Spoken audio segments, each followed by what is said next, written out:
మరి కూటమిలో ఉన్నటువంటి మంత్రులందరూ కూడా జగన్మోహన్ రెడ్డి గారికి టచ్లోకి వెళ్ళాలని వైసీపీ పార్టీలో ఉన్నటువంటి ముఖ్యమైనటువంటి నేతలతో ఫోన్లు చేయడం కానీ వాళ్ళకు కొన్ని విషయాలు షేర్ చేసుకోవడం కానీ జరిగిందనేటువంటిది మనం చూస్తూ ఉన్నాం.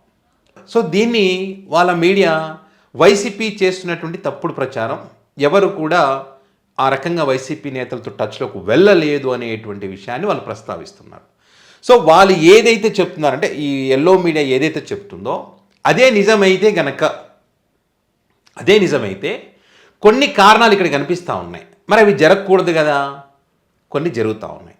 ఏమిటది? జగన్మోహన్ రెడ్డి వార్నింగ్ ఇస్తే ఎవడు భయపడతాడు? జగన్మోహన్ రెడ్డి పబ్లిక్ పిలిపిస్తే ఎవడొస్తాడు?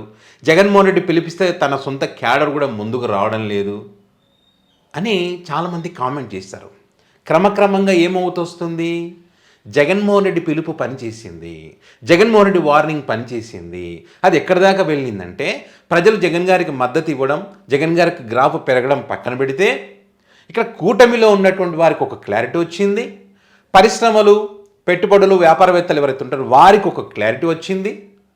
సో వీళ్ళందరికీ క్లారిటీ వచ్చిన తర్వాత మరి డెఫినెట్గా వారి మీడియా కానీ అదేవిధంగా మళ్ళీ మేము 15 సంవత్సరాల అధికారంలోకి వస్తామనేటువంటి వాళ్ళందరికీ కూడా మరి తలలు పట్టుకునేటువంటి పరిస్థితి వస్తుంది కదా, వచ్చింది. దీని అంతటికి కారణం ఏమిటయ్యా అంటే చంద్రబాబు గారి వైఫల్యాలు కూడా ఉన్నాయి, ఇక్కడ లేవని కాదు.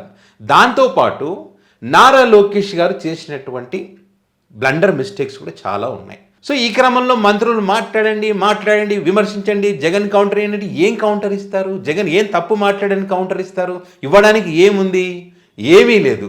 సో అట్లా మంత్రులు కానీ అంటే ఏ ప్రభుత్వం ఉన్నా కూడా కొంతమంది వ్యాపారాలు చేసుకునే వాళ్ళు ఉంటారు. సో వాళ్ళు ఖచ్చితంగా వారితో మంచిగానే ఉంటారు, ఏం మాట్లాడరు. పైకి ఏదో కొంచెం విధానాల పరంగా కొంత మాట్లాడచ్చు, కానీ పూర్తి స్థాయిలో ఇప్పుడు చంద్రబాబు, లోకేష్ గారు వీళ్ళు చెప్పినట్టు గట్టిగా కౌంటర్ ఇవ్వండి, ఈ మాట చెప్పండి, ఆ మాట చెప్పండి అంటే వాళ్ళు చెప్పలేరు.